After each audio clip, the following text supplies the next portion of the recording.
کریم صلی اللہ علیہ وسلم نے ارشاد فرمایا، اُرِدَتْ عَلَيَّ النَّارُ، میرے اوپر جہنم کو پیش کیا گیا، میں نے جہنم کا ملاحظہ کیا تو میں نے وہاں ایک عورت کو دیکھا، اس کی ایک بلی تھی، اس بلی کی وجہ سے اس کو میں نے عذاب میں مبتلا دیکھا۔ کیسے بلی کی وجہ سے اس کو عذاب دیا جا رہا تھا؟ اس نے بلی کو باندھا ہوا تھا، قید کیا ہوا تھا، نہ تو اس کو وہ کوئی دودھ دیتی تھی، کوئی اس کو کھانے کے لیے چیز دیتی تھی، اور نہ ہی اس کو چھوڑتی تھی کہ وہ زمین کے کیڑے مکوڑے کھا کے اپنے پیٹ کی آگ بجھا سکے، یہاں تک کہ وہ بلی بھوک کی وجہ سے مر گئی۔ رسول اللہ فرماتے ہیں بلی کی اس مالکہ کو میں نے جہنم کی آگ میں جلستے ہوئے دیکھا۔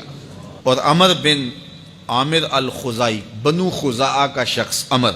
اس کو میں نے دیکھا اپنی انتڑیوں کو جہنم کی آگ میں دھکیل رہا ہے، اس کی انتڑیاں نکلی ہوئی ہیں اور جہنم کی آگ میں گھسیٹتی ہوئی اس کی انتڑیاں جا رہی ہیں۔ یہ پہلا شخص تھا جس نے سائبہ بنائے تھے، جانوروں کے کان چیر دیے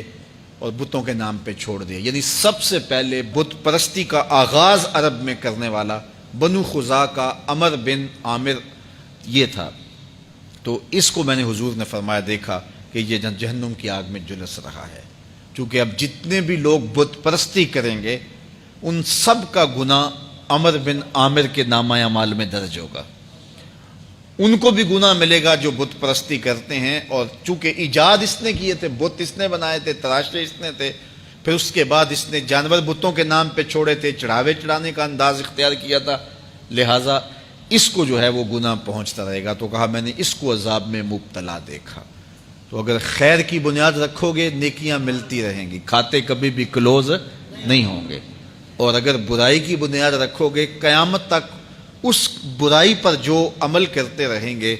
اس کا گناہ بھی کھاتے میں پڑتا رہے گا۔ اللہ اکبر۔ تو ہمیں اچھائی کی طرح ڈالنی چاہیے، نیکی کی طرح ڈالنی چاہیے۔ آقا کریم علیہ الصلوۃ والسلام نے ایک موقع پر فنڈ مانگا تو ایک شخص نے اٹھ کر کے پیش کیا، تو جب اس نے پیش کیا تو اس کے دیکھا دیکھی دوسرے بھی کھڑے ہو گئے، دوسرے بھی پیش کرنے لگے۔ بعض کا سارے خاموش ہوتے ہیں، کوئی ہمت نہیں کرتا، تو ایک کھڑا ہوا تو اس کو دیکھ کے دوسرے بھی کھڑے ہو گئے۔ تب حضور نے فرمایا تھا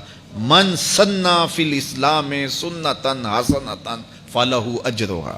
جس نے اسلام میں کوئی اچھا طریقہ رائج کیا اس کو اس کا اجر ملے گا، اور پھر اس کی دیکھا دیکھی جس نے بھی کوئی اچھا کام کیا اس کا اجر بھی اس کے اجر کی کمی کے بغیر اس کے کھاتے میں بھی داخل ہوتا رہے۔ اس لیے نیک، اور میں کئی لوگوں کو جانتا ہوں کہ جو جمعۃ المبارک کے اجتماع میں، پیر کے اجتماع میں لوگوں کو لے کے آتے رہے، کسی وجہ سے وہ خود نہیں آتے لیکن جن کو لے کے آتے رہے وہ اب بھی آ رہے ہیں، تو وہ اگرچہ نہیں آ رہے اور کچھ فوت بھی ہو گئے ہیں، تو جو جن کو لے کر آئے ان کے کھاتے کا ثواب ان کے نامہ اعمال کے کھاتے میں بھی درج ہوتا رہے گا۔ تو اس لیے اچھائی کی طرح ڈالو، نیکی کی طرح ڈالو، اچھائی کی طرف جاؤ۔